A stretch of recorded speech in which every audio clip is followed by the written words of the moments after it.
But tonight we're here to hear about good guys, wise guys, and putting up buildings with Sam Florman, whose book is not the first of many writings that he has published in the past.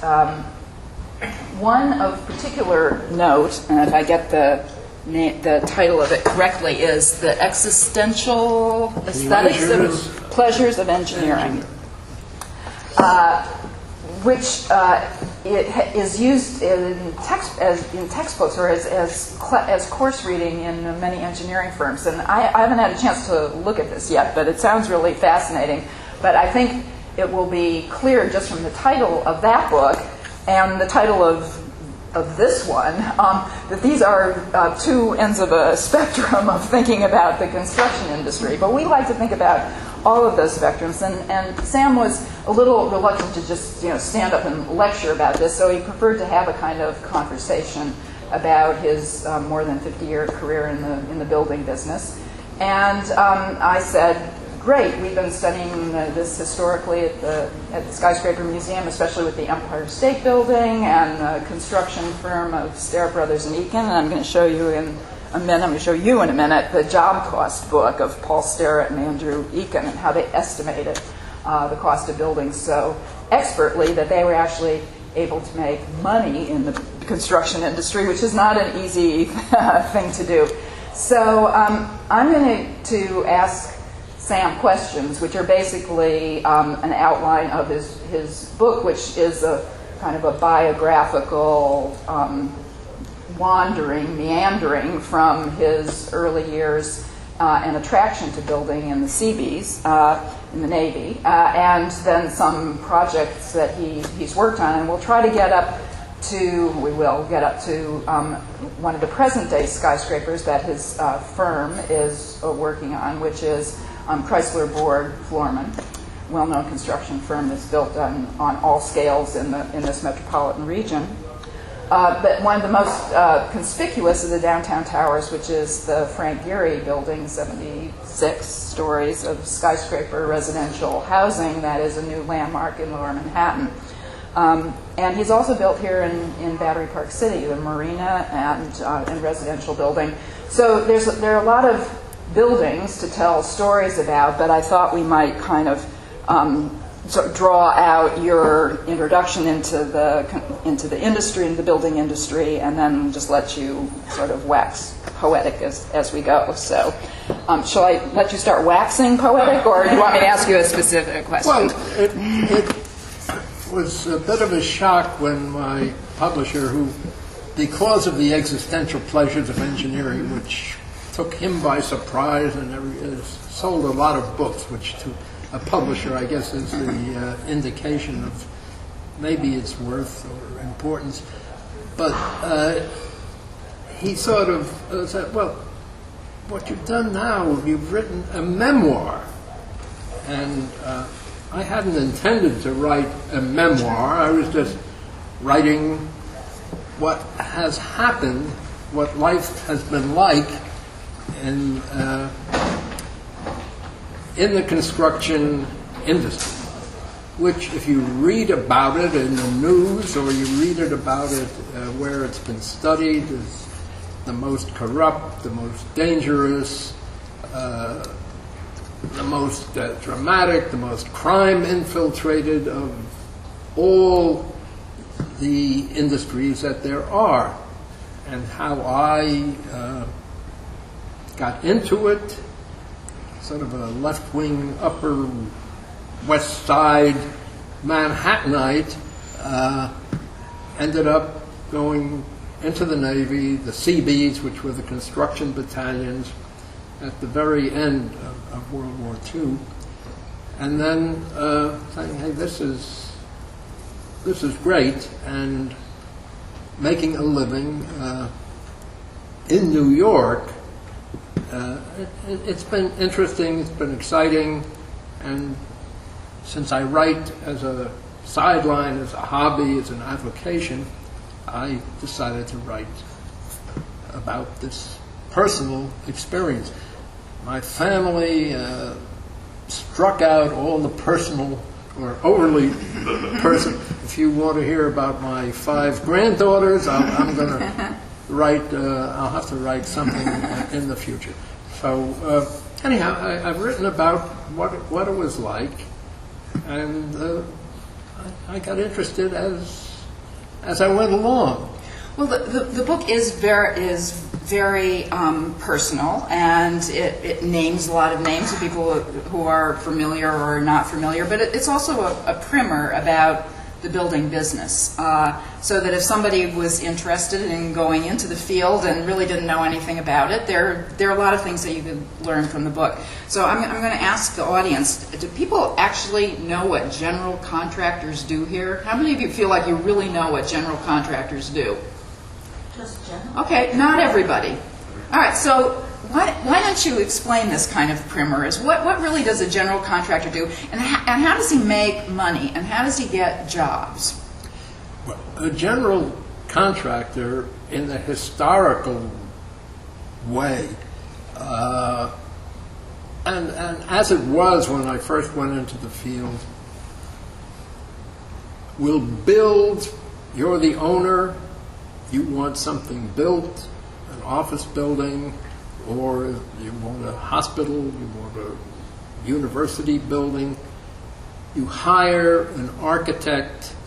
The architect, with your approval as the owner, hires a structural engineer, mechanical engineer to do the plumbing details, and the electrical, and maybe a special engineer to design the elevators, and landscaping architects. And this team, with the architect, puts together the drawings and the specifications, and sometimes specifications can be this thick, and looks for general contractors who will build this structure for me according to the plans and the specifications, and how much will you charge, and are you qualified? So that's what it was traditionally for years. As a matter of fact, you mentioned the Starrett people. One of the Starretts in Starrett Brothers and Eakin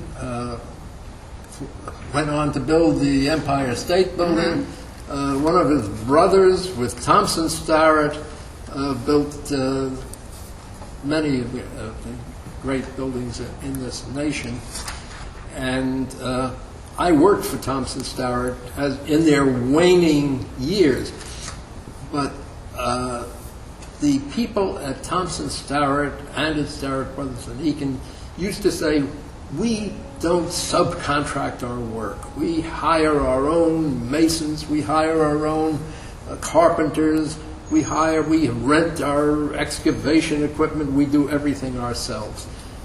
Well, that has changed completely. In this world, every construction company, every general contractor has 20, 30, 40 subcontractors.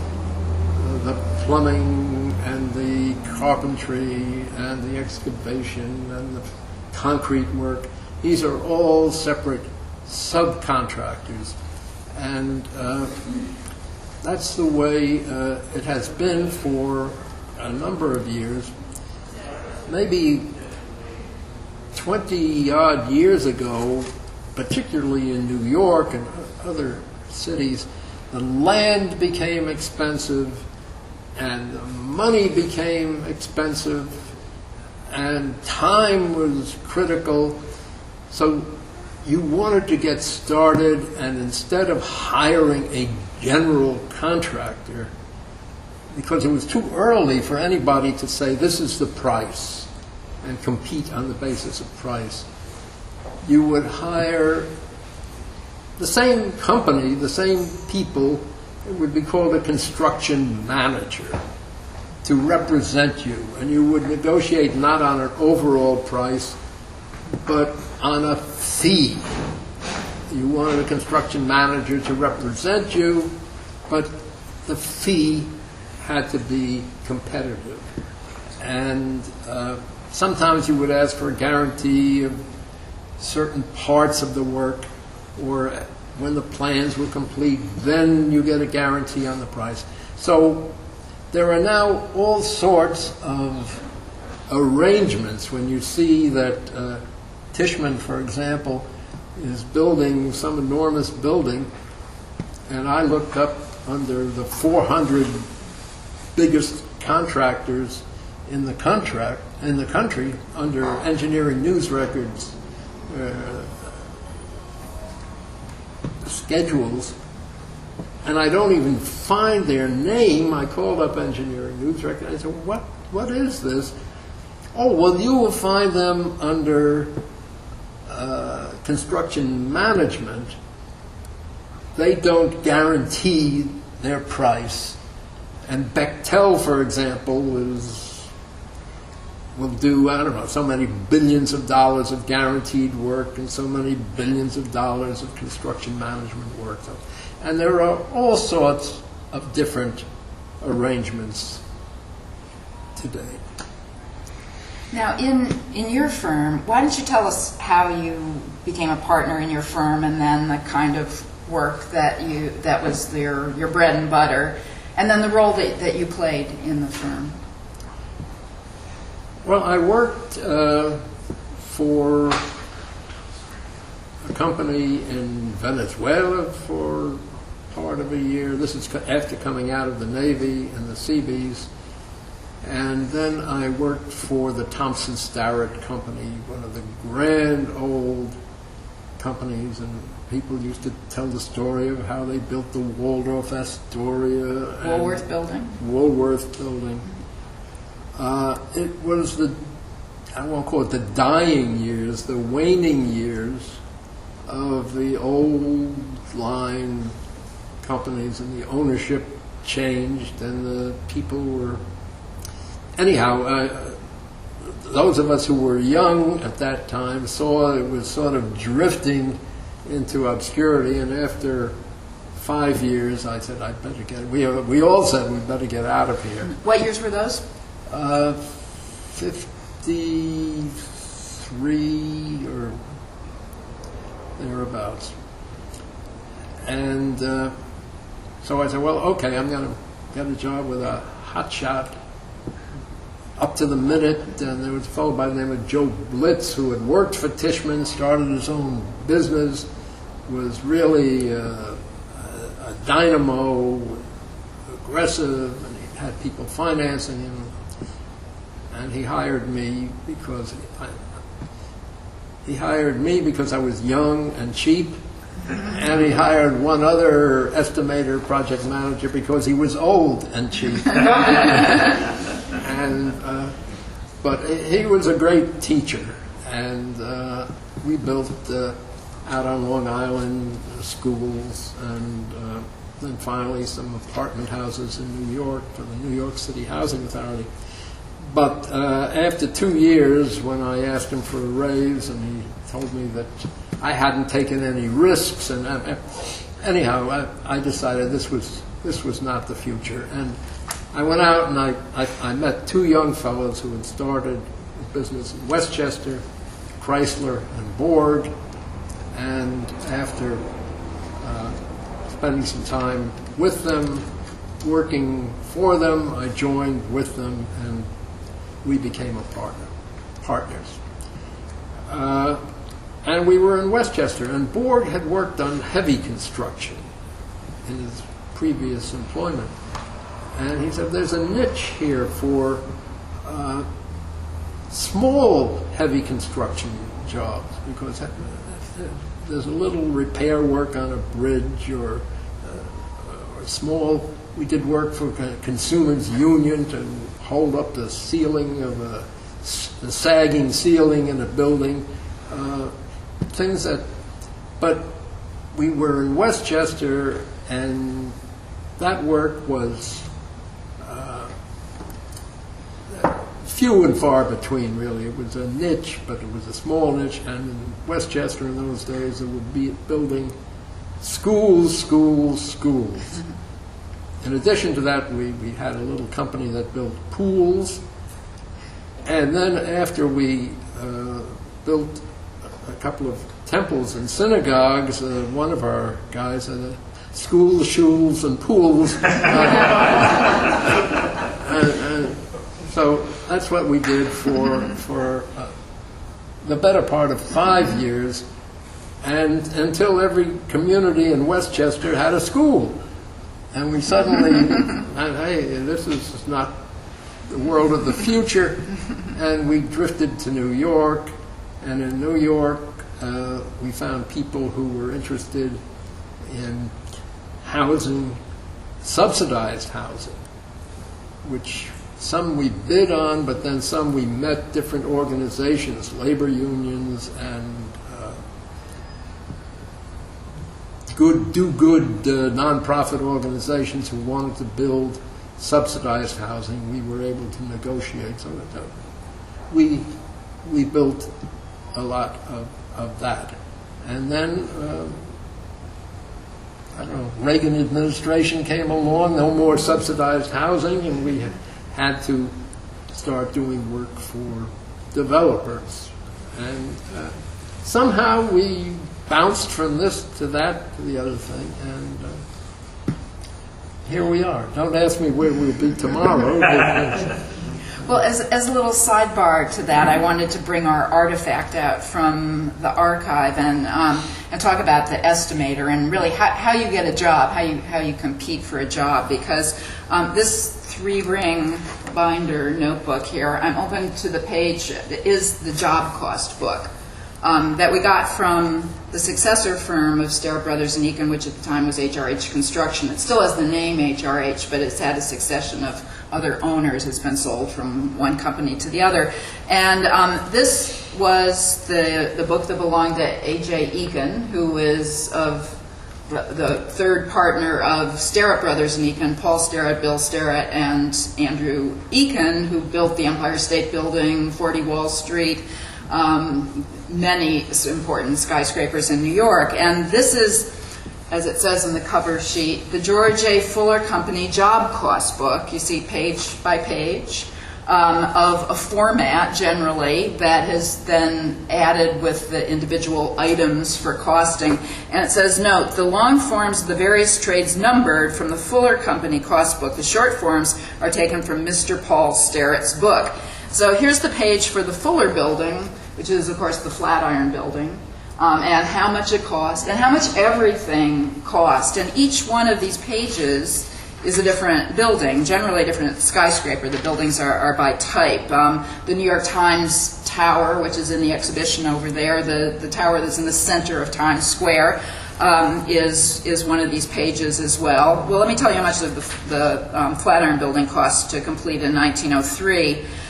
Started in 1901, and it cost $1.2 million, $1,213,596 to build, which by the cubic foot, which is the way they measured it in those days, you'll maybe describe that, it cost 40 cents, 0.4035, so a little bit more than 40 1/3 cents a cubic foot to construct the Flatiron Building, which is a pretty ornate building, and a building that requires a lot of steel for the amount of floor space that you get because of its triangular shape. And then this job cost book tells you what everything else cost in toto and by a cubic foot, from general conditions, foundations and masonry, piling, caissons, damp-proofing, cement floors, plastering, architectural terracotta, exterior stone, granite, blah, blah, blah, painting, glazing, ornamental iron. Structural steel costs $224,000, 7 cents, a little more, 7.5 cents a cubic foot. Hardware, plumbing, electric fixtures, elevators were $60,000. Those were hydraulic elevators in the Flatiron Building. Mail chutes, vacuum cleaning, and miscellaneous. And for every building in here, it goes through those same categories and has a cost. And it's, of course, important to keep these costs. You're going to keep your costs down, but to know what they are and to be able to estimate them properly so that, as Paul Sterrett and the Sterrett brothers did at the time, they gave you a fixed price for the Empire State Building. They said it's going to be $25 million. And you pay them $25 million, and if it costs you $27 million to build it, you lose money. If it costs you $23 million, you make $1 million. No. So why don't you talk about estimating a little bit? Well, I made my way as an estimator when I joined Kreisler and Borg. Kreisler was sort of a business getter. Borg was a buyer. And I was the estimator.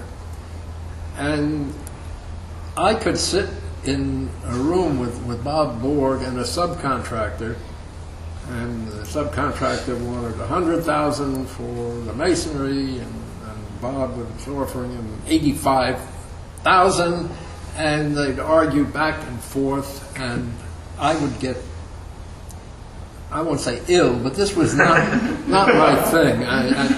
I would get up and walk out of the room and come back maybe 20 minutes later, and they'd all be smiling and shaking hands on some kind of a deal in between the two figures. So, and the estimating, in the good old days, I guess you knew pretty well how, I mean, it's easy to calculate if a team can lay 400 brick in a day, and you know how much the team gets paid, and so you know what your cost is. And the same with pouring concrete. After you've done it a certain number of times, a type of building, more a square foot for most trades than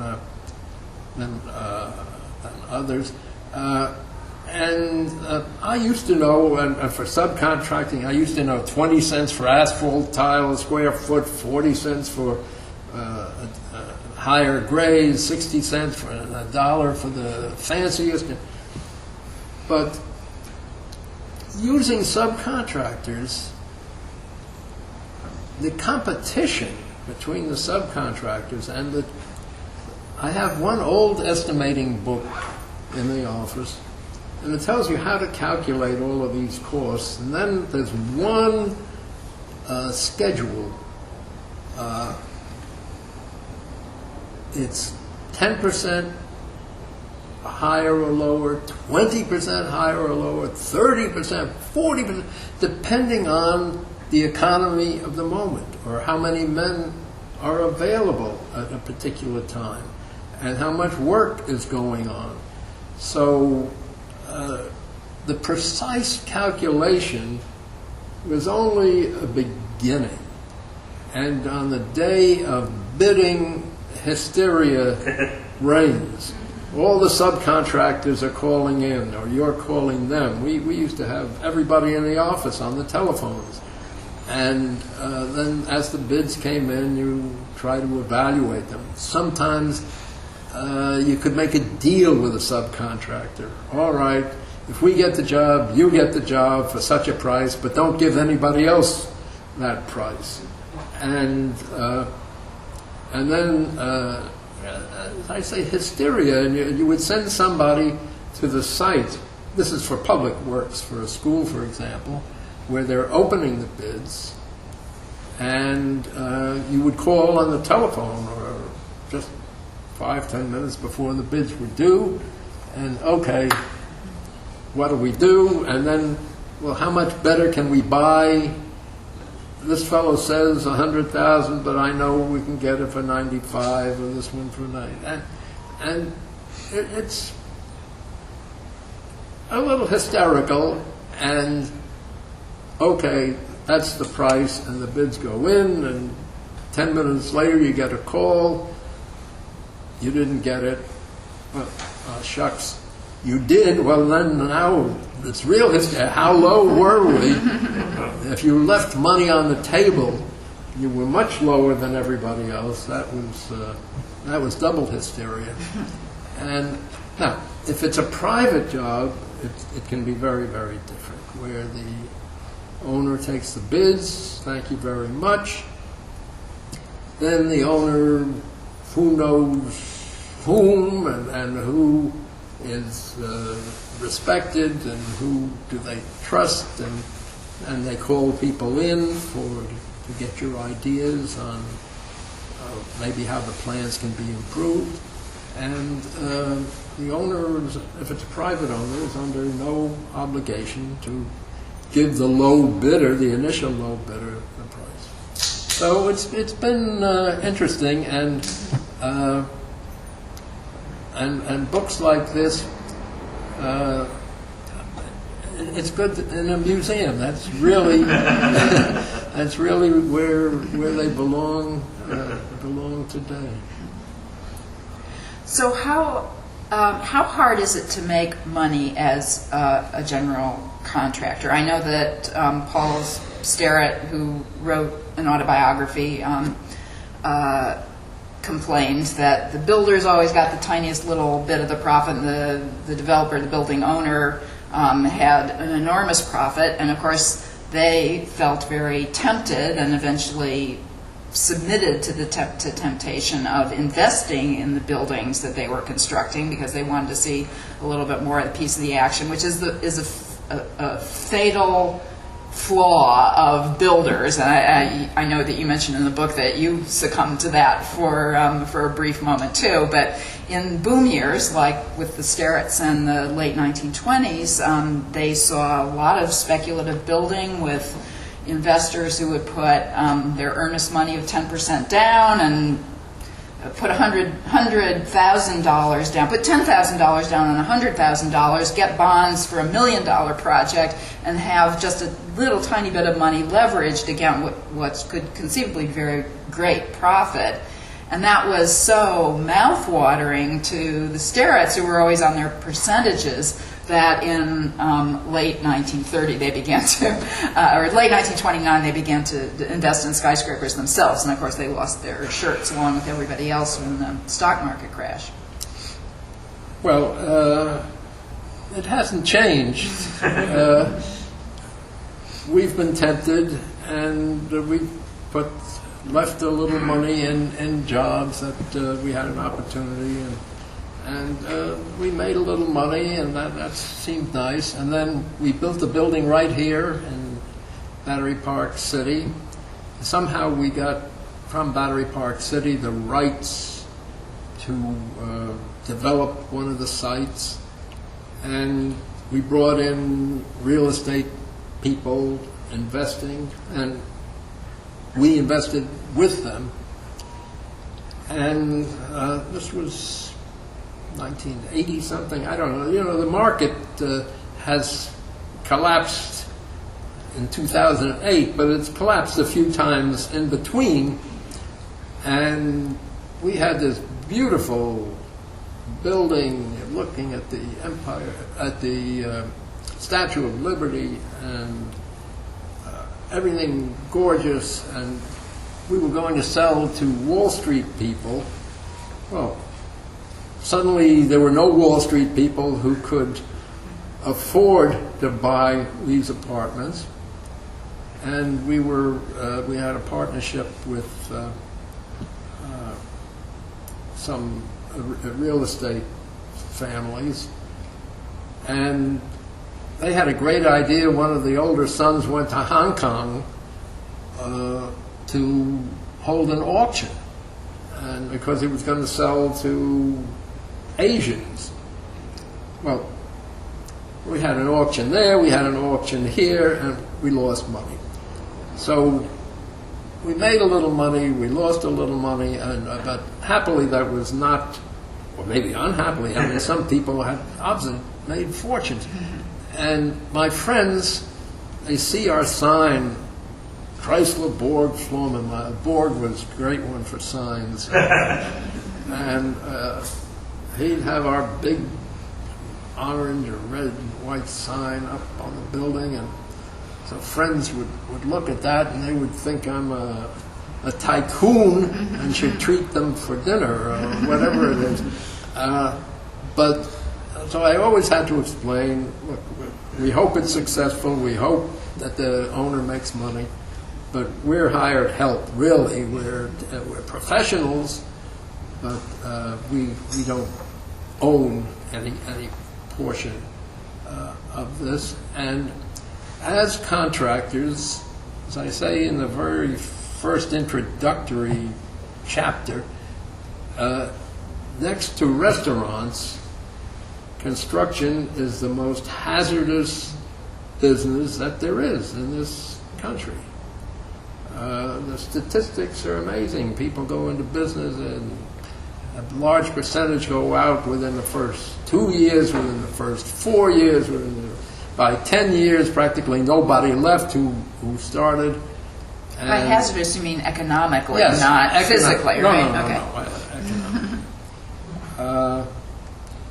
economically. We've had a few close calls, which I write about in the book, and we've been fortunate, close to the cliff a few times, but we've managed to come through. Now, also the statistics, according to a few things I've read, show that general contractors, those who don't go broke, make perhaps something south of 2% on the volume. So if you read that somebody's had built a $10 million building, the contractor would earn, what's that, 200,000? Do I have my decimals? No,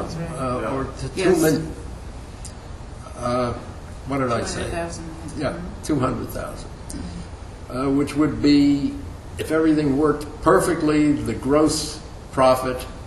Now, the gross profit has to cover your office and the owners, because we can't charge ourselves as a cost to the job legitimately. So, how many $200,000 fees do you have to earn to cover your office overhead and make a profit? So we've managed to struggle our way through and not make great fortunes, but it's not now. If you're Bechtel and you have people who are ex-Secretary of State and they work all over the world, they get fees that are much higher, but and they do volume that's much higher. But even I've seen figures from Turner, who's one of I won't mention use Bechtel because they do all kinds of the power plants and matter of fact, when they were doing the first nuclear plants, when the head of the nuclear agency was working for them, had just worked for them, but the contractors at Turner, well, I would say is the biggest and most established contractor in the building field in this country. If they gross 1 or 2% of their volume and return that to their shareholders, because they're no longer privately owned, they seem to be satisfied with it. But they do it on a regular basis. Most contractors, the expression is every contractor is one bad job away from disaster. So we've been fortunate, but it is not. But there are people who have done well and established reputations, and they work for universities, they work for hospitals, and they get a little breathing room. They're not just competing.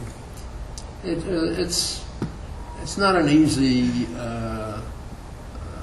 matter to define. Maybe no business is an easy matter, but as I say, it's the most, next to restaurants, the most dangerous financially enterprise that there is.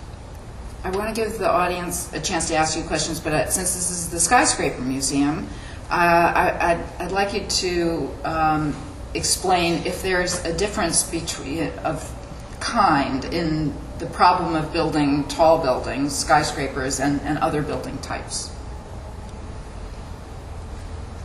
Well, of course, the building that we've just completed or are completing, the Gary in New York building, where we're the construction managers, and there we get a fee, and we have no real risk. It's very exciting to be the tallest residential structure in the Western Hemisphere. And how did you get that job? Joe Zelazny. Kreisler, Borg, and we added my name eventually, Florman, Kreisler, Borg, Florman. Kreisler we bought out in early years. His wife, beautiful young woman, developed polio, one of the last people in the nation to get it. She became a lecturer and a dynamo in that field of encouraging people to struggle with adversity. And her husband left us, and they went, well, they're still down in Florida, and she does television, and so they went in a different direction. Bob Borg and I were partners for a number of years, and then 20 years ago, we hired a kid, Joe Zelazny, who had worked with Starrett and HRH and was the head of the running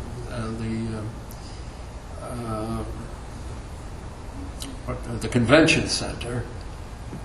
And he had gone with Starrett to Iran, where he, just before the Shah came in, had been building a city. And a very dynamic and knowledgeable. He was a kid. That was 20 years ago. And he happened to know and work with Bruce Ratner, who is the developer of half of Brooklyn now. I mean, the stadium for the new basketball team.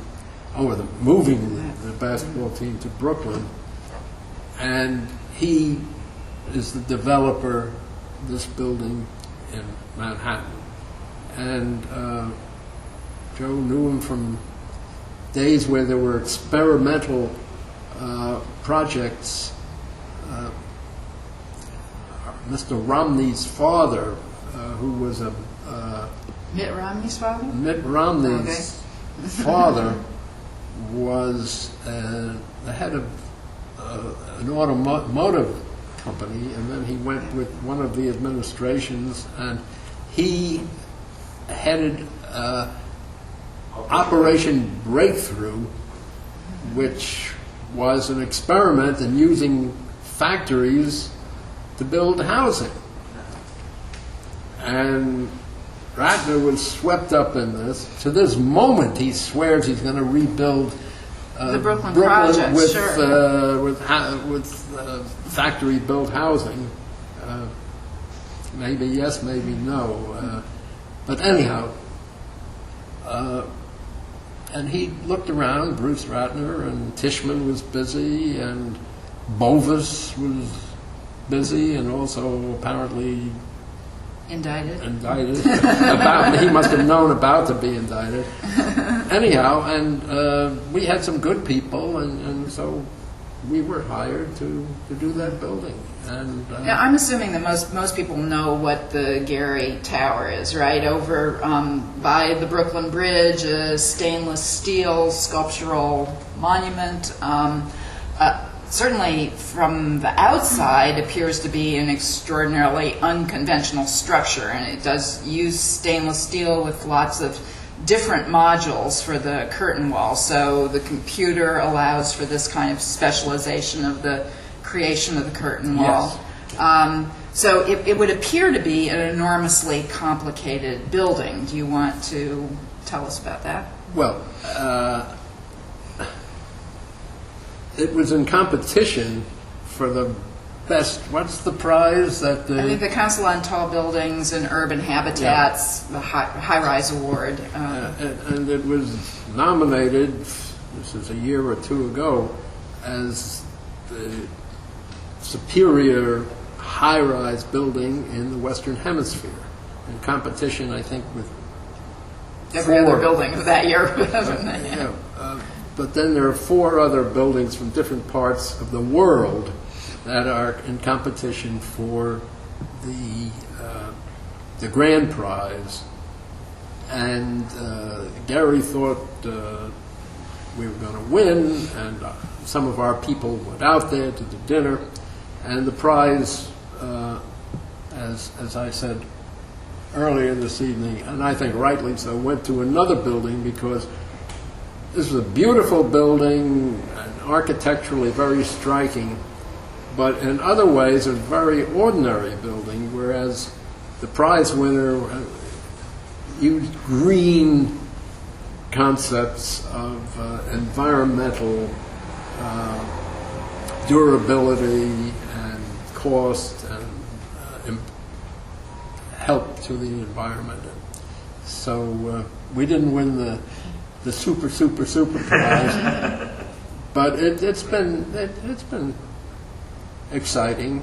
And were there problems along the way that? Well, there were financial problems, because we had barely put in a foundation when it was 2008, and nobody had any money, and then we stopped. So then we got the authorization to go ahead, and we got up to the 40th floor, which was sort of a transitional floor, structurally and mechanically. We were told to stop because there was no more money. And then politics entered into it, because Ratner's critics in Brooklyn were saying he can't even finish one building. How can he do this work in Brooklyn? So somehow or other he's a very dynamic developer. I mean, he sold his basketball team. He bought it, then he sold it to a Russian trillionaire, and he finds his money somehow, somewhere, and we finally got to go ahead. Now, a very tall building, and I tell stories about this in the book, accidents that happened, the terrible crane accidents that we had a few years ago. And we always felt very, very fortunate that we never had anything coming off a building until, and then we were still fortunate, a year or two ago, near completion, the terrible storm, winds, and the winds took the protective plastic that you see on these buildings, and with more than 100-mile-an-hour winds, and started shaking the plastic and pulled out the anchors from the concrete. And these anchors, like this, started dropping down on wherever we are, on the very narrow streets with Pace University on one side, and so the police were called, and everything was blocked off, and everybody was very fortunate that all of these things fell, but they didn't land on anybody.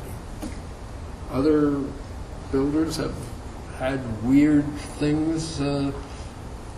Something comes out of a building and hits a school child or runs into a taxi, or I mean, it's amazing to me that as much is done with the density that we have in our city and other cities. And yes, occasionally we have something awful, like one of these crane accidents. There were, I think, 8 people killed, including some woman who was visiting from Florida, who was sitting in a car in a small building, and something flew over and a block away and came through the roof. And, that is something that you don't have if you're building a school in Westchester County. So they pass new regulations constantly, and the whole question of safety is always there. Matter of fact, you might have read in both cases, the crane operators and owners were put on trial for criminal negligence because the inspections weren't properly carried out in some way. And in both cases, they were found not guilty of criminal negligence. Everybody agreed it was an accident.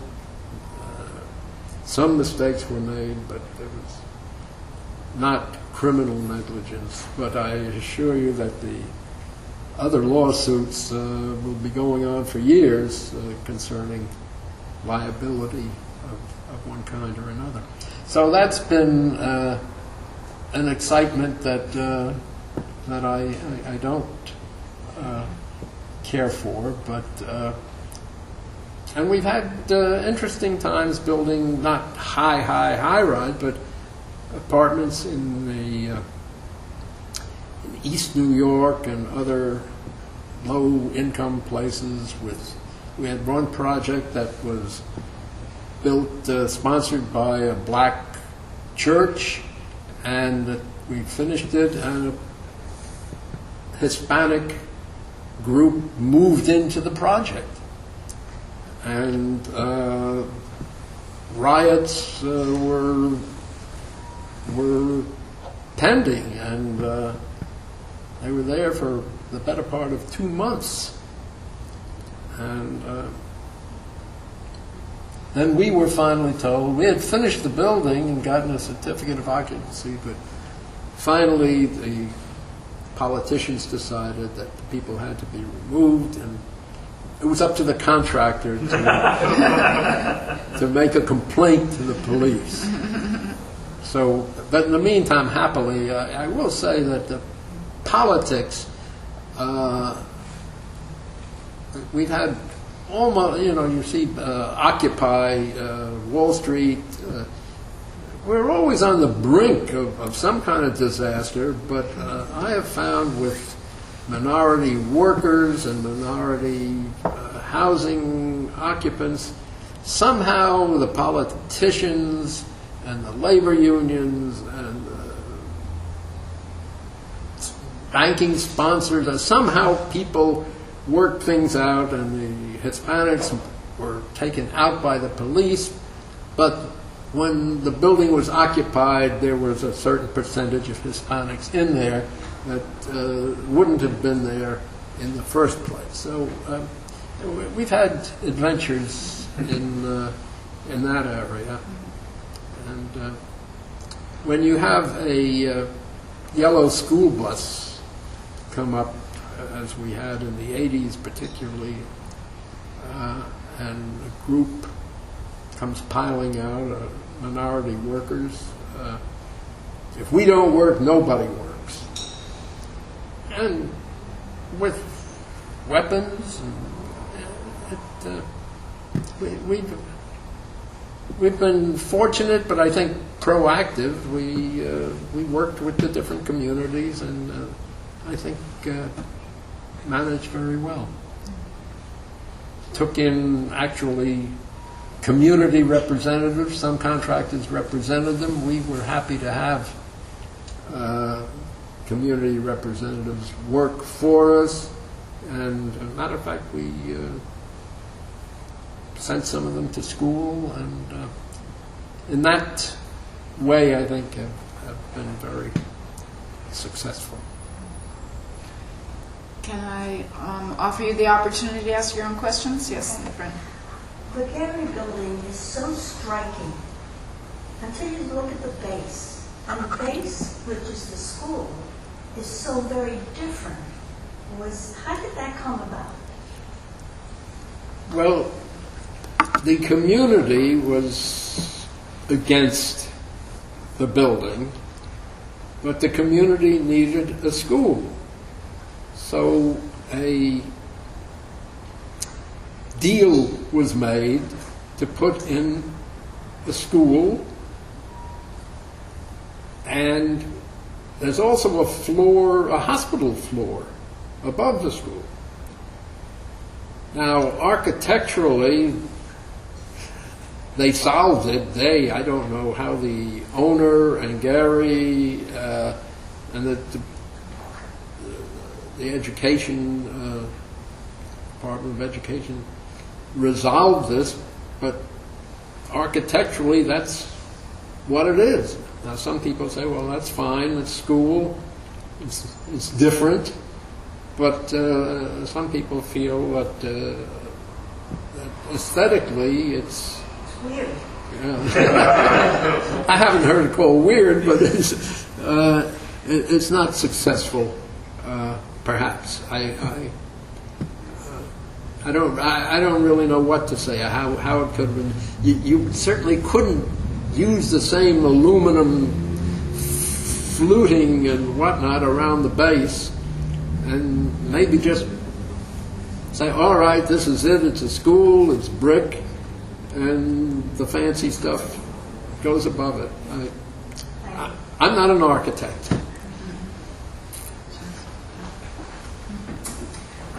Sam, my question has to do with your possible dealings with organized crime of the Mafia.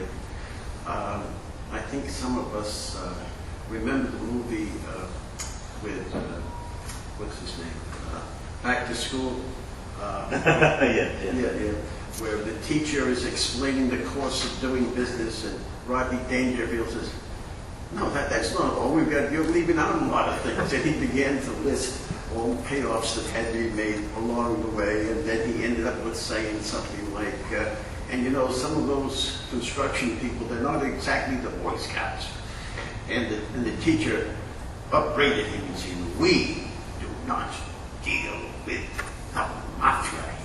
He almost had to spit out that word. He had to say, well, we know that teacher didn't deal with the Mafia, but if somebody like yourself has to make an estimate like that, and you know that some of these unions can hold up a project for any old reason, it could possibly kill your whole chance of making a profit. How did you deal with something like that? Well, once we started doing high-rise work, practically all of our work was done by Dick Concrete, D-I-C, Joe DePollo. I knew him from way back. And then he teamed up, he was about the biggest, and very interesting. He was the founder and designer of the 2-day cycle, pouring concrete, reinforced concrete, almost single-handedly responsible for changing the design of high-rise buildings from structural steel to reinforced concrete, at least for apartment houses. Office buildings, you still have steel beams because offices need different spaces than apartment houses. But Joe DePollo and then Walter Goldstein had Underhill, and they teamed up together, and they were one of the biggest. And they did all our concrete work. And then all of a sudden, sometime in the 80s, late 70s, 80s, I was with them in a meeting, and look, I had heard and read in the paper, and on the jobs you would hear, here's someone from the 5 families, I forget the names, like mellifluous Italian names, and they were great guys, and oh, this one's connected, and this one is that, and so, as was said, we knew, like, mostly from the newspapers, and anyhow, so Joe DePollo and Walter Goldstein, I was with them at a meeting, and Joe DePollo would start out in Long Island somewhere at 6 o'clock in the morning. That's when the meeting started. And anyhow, they told us, he said, "Oh, by the way, we're closing down." I said, "My God, you guys are just the biggest and the best." And Joe was in his early 70s, and Walter Goldstein was in his 60s. They loved the business. They were making fortunes. And Joe said, "I'm getting on in years, and I don't want to go to jail." I said, "Walter?" He said, "I don't want to end up in the trunk of a car in at LaGuardia Airport parking lot." So that was that. Now, 2 years later, there was a big, big trial. Mr. Giuliani made his reputation, and it turned out that the concrete companies, about 6 of them, had a combine, and they were paying the Mafia, I forget, 5% or 2%, maybe 2% of the concrete work, and they would decide, or the Mafia would decide, who amongst them was going to get each job. And these were jobs above $2 million, concrete jobs. So they were the big jobs. And this trial was a revelation. I mean, everybody said that we knew, the general contractor, we knew, but we didn't know this particular detail. And the lawyer for the Mafia, he was saying, "It's the contractors who were setting prices. Our people just had 2% for keeping peace on the job. That's nothing." Well, the concrete contractors for turning state's evidence were given a free ride. The Mafia people, the top people, were all given 100-year sentences, the top people. And this was now possible because Robert Kennedy had gotten legislation through its RICO, R-I-C-O legislation, which made it possible if you were connected to criminal activity, you could be found guilty. Previously, the leaders of the Mafia families they didn't go out and shoot people or threaten people themselves necessarily. But anyhow, they were found guilty. And then the state came along and sued the concrete contractors for overcharging, and they settled. But in the meantime, Joe DePollo and Walter Goldstein, as they testified, had been threatened they had paid them off, but now they were being threatened to be taken over by, and they said, enough is enough. So that's the sort of thing, and what went on in concrete, where it came out in a couple of very widely known trials, but there are other trades that had the same sort of thing. And I put in the book, what would I do if I were confronted with someone saying, you pay us or we stop your job. And I had a few people that I might go to, Joe DePollo being one, because I thought he knew people. Tony Scafidi was a demolition contractor who said to me once, Sammy boy. And we paid him off, not paid him off, we got a payment for him on a job, and he was pleased. Sammy boy, if you ever get in trouble, he says, if you know what I mean, you got a friend here. I did 8 years in the pen for these guys and never squealed, so I didn't know if I could call on Tony Scafidi. Murray Gerfine, who was my wife's uncle, was a judge. He was the judge in the Pentagon Papers, a very well-respected judge in his final years. But in his early years, he had worked with Dewey as a racket buster, and then he had been with the Army intelligence, and he had put away, I don't know, some Mafia crook of the earlier days, and then went in jail and made a deal with him to let him out if he would guarantee peace on the docks during the war. Lucky Luciano. And let him go when he went back, and he was supposed to also help the American invasion of Sicily. So anyhow, Murray had been a lawyer for many years, and he finally took this judgeship, and he bought he and his wife bought a weekend cabin up in Putnam County, where my wife and I have a weekend cabin. We socialized a little bit. So I used to think, well, all right, I'll call on Uncle Murray. And, but I had definitely decided that if need be, I was an estimator, and but somehow we were small enough, or maybe because we gave all our work to Joe DePollo, whatever, we were never confronted with it. And if you read about those times, the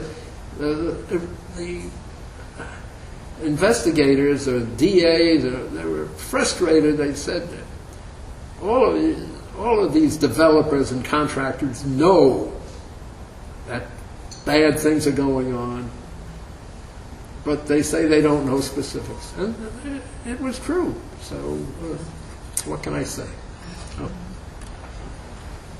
Going back to the Gary building, did you have any thoughts about taking the job as well before you took it, due to the sort of toxic Atlantic yards and domination? And I ask this because I had a peripheral role in that, and I knew Ratner and worked with Gary. And I think part of the problem was Gary never built anything of that size before, and it was an ambition that really exceeded, many people thought, his actual talents. And Ratner was desperate to have A-list status as a developer. And Ratner, too, I mean, a lot of what he's done in Brooklyn is whatever it is. So many of those buildings were really made to be torn down once Atlantic City was built, so you could build other giant skyscrapers around them. But do you think that part of the reason you were able to get it, and when you didn't, when you were offered it, did you have any thoughts, Ratner, despite his political contacts and comes from a family of developers, and Gary, despite his stellar global reputation, really isn't a builder of skyscrapers or buildings that withstand weather and other elements. Did you have any doubts about taking something and building a magnificent structure, obviously, but it's a huge project? Well, I must confess, I mentioned Joe Zelazny, the partner who really has been running our company the last number of years. Bob Borg died a year or two ago, and I'm feeling pretty good, but I sign checks, and I go into the office late, go home early, and I can't take credit. I never met Ratner until we were doing this job, and I never met Gary until we were doing this job. And he's not my favorite I mentioned in the book, the day I met Gary, he was there. If you want models, we have more models of that building. Okay. No, we don't have them, but he had them at. There was going to be a big press conference, and that was the day that one of those big crane accidents took place, and Ratner very wisely called this whole ceremony off. But Gary was there, and he was talking to reporters, and he didn't seem to know or care that people were dying uptown in accidents. Ladder. But generally, I would say we were fortunate, and I put it in the book, to be doing housing for lower income people, and doing schools and hospital work and nursing homes and things that really were a pleasure to say, hey, I built that, good things were happening. I can't think that a tall building in later years, once the subsidized housing more or less disappeared, we worked for developers, and some of them were very nice buildings. Others were just guys trying to make a buck and doing what the zoning allowed. And I never saw any direct harm that we were doing, or that I felt we were doing, and that includes the building. And I don't know if you took a vote of citizens, whether people think this is something beautiful and wonderful. The whole idea of skyscrapers, I don't want to say anything heretical in this building, but some people think that it is terrible for us to jam everything into buildings. And why are we going up there? I mean, it's a Tower of Babel. It's an awful thing altogether. Well, some people are unenlightened on that point, but I think we should. There's one more question, and then we should have a drink and more informally ask questions for those who still have them. So, last question. Going back to what you were saying about the Mafia and then that stuff before, I guess one of my questions is, so who's easier or harder to work with, the Mafia or unions? Or the what? With the Mafia or unions? Unions. And then my more serious question is, when you sort of look at the process over your whole career, do you think it's on the whole better now than it was when you started? Worse? The same? Well, some things are always the same. And it's a constant battle. And I think that the district attorneys are, Giuliani is not my favorite person, but when they get support and political support, even if they're doing things to make their own careers, I think they're holding back the flood. And I think we're holding our own. The Mafia people are mostly in jail. Of course, now you have other criminals. And as I say in the book, in a way, I find people of means, people who are not criminal class, immigrants, lower classes, so to speak. It's almost worse, in my way of thinking, that people of education and means are cheating and and it's a constant battle. I think we've done some wonderful things with housing and with building, which is just in general, whether it's an office building or a theater or a church, I think it's been a big plus for the human race. And I guess the people who built the pyramids and the cathedrals were more or less in the middle of it, the way we are now. So I have no ultimate wisdom, but I don't think it's gotten. Maybe it was nicer, tidier when the Rockefellers and the Morgans were building. It was easier for the contractors, but we had immigrants. Have you ever read Christ in Concrete, novel? Immigrants coming off the boats and working like slaves, and danger, deaths. And, so in some ways the industry has improved tremendously. Other ways, it's a constant battle, but I think we're sort of holding our own. Well, thank you. Let's thank Sam.